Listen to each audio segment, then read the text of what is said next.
Good morning, fellow Ghanaians. So, fellow Ghanaians, we've seen pictures and videos that have been circulating on social media that has offered all of us a window into the world of the conditions in which human beings are kept in our police and prison cells.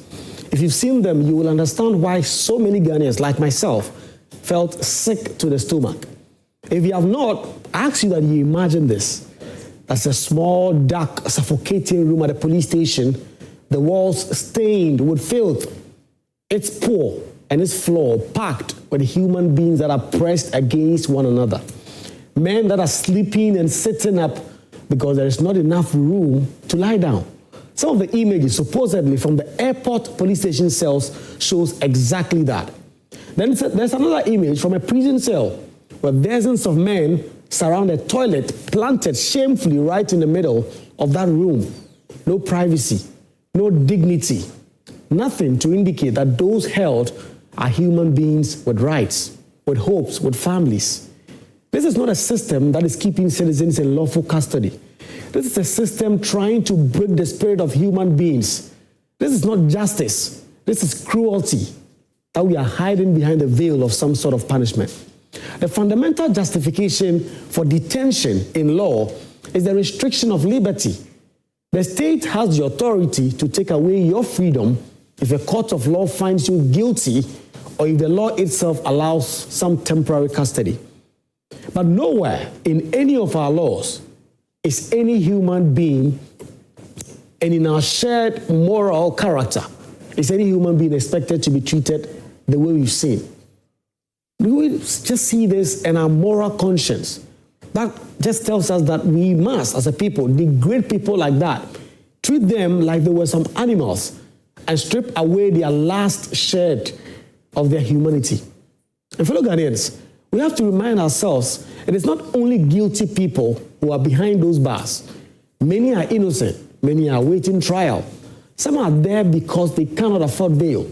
Some are there because they annoyed some powerful person. Some are there because the justice system is too overwhelmed, understaffed, or simply unfair. Any of us, you and I, can end up in a police cell.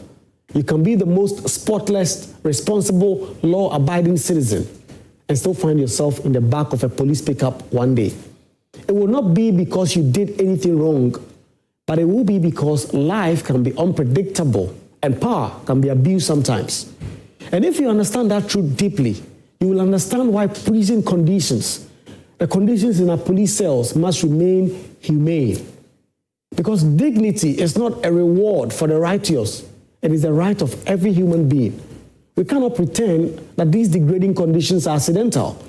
They are the direct inheritance of the colonial prison system, a system that was intentionally designed to crush your spirit, to turn the black body into an object of punishment rather than rehabilitation. The prison system the British left was not intended to reform. It was intended to subdue. And the tragedy is that instead of dismantling that oppressive architecture as it was, we have adopted it and used it against our own people. The Ghanaian has now become the new oppressor of the Ghanaian. So you have to go through those images again and tell yourself, is this the country that you fought independence for? Is this the Ghana that calls itself the Black Star of Africa? Is this the Ghana that speaks of human rights, democracy, and the rule of law? Our prison conditions today resemble the very horrors that our ancestors faced in the slave dungeons and plantations across the Americas. Overcrowded cells, unbearable heat, stench, filth, diseases, toilet facilities in the open, and human beings reduced to survival mode. The state of some of our prison blocks is not different from cages for livestock. And even livestock are sometimes treated better in some of these countries. The constitution of this country guarantees the dignity of all persons. The courts have said repeatedly that the state must ensure that conditions of detention do not violate the human rights of prisoners. And yet what we see undermines everything we claim to believe. We cannot claim a moral high ground on any matter, corruption, governance, development, if we administer such indignity to our own people, simply because they are people who end up behind bars. And to those who may shrug and say, well, they are criminals, so they deserve it, we have to remind you There was a time in this country where protesters against illegal mining were sent into these same cells and prisons for 14 days. There are journalists, colleagues who have been detained, innocent men and women who've spent nights, weeks, months, and in some cases, years, awaiting trial for offenses they were later acquitted of. We have all seen the wrongfully jailed. You've seen some of your families, and some of them died in there. So the idea that it will never be me is a lie born of comfort.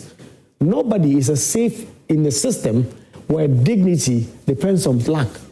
The truth is simple. A prisoner's punishment is the loss of liberty. That is the sentence. That is the price imposed by the law. The sentence is not filth. It is not bed bugs. It is not heat. It is not disease. It is not sleeping packed like sardines. It is not using a toilet bowl in the front of dozens of people. The sentence is not a destruction of the human spirit. That is not justice. That is barbarism. And it is barbarism that we can fix. This country has all the resources. We have the money to build new prisons, renovate the old ones, expand facilities, decongest cells, and create conditions that meet the basic standards of human decency. But we simply refuse to prioritize that because prisoners sometimes do not vote, but they do. Prisoners do not march. They do not go and protest.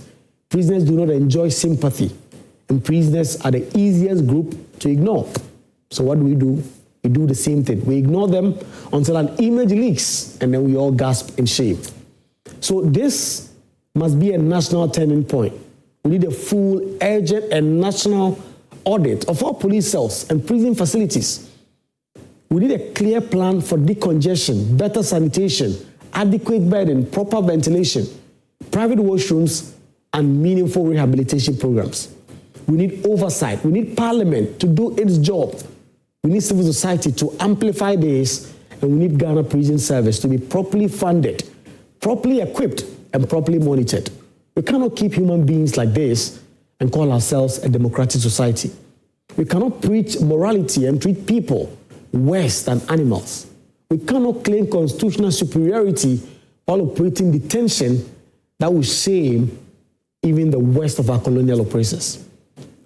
The African must learn from history. We cannot, in 2025, still operate a correctional system that is designed by colonizers to crush our own humanity. We are better than this. We must act like it. We must speak like it. And we must demand that our leaders treat prisoners as humans with dignity, purpose, and value.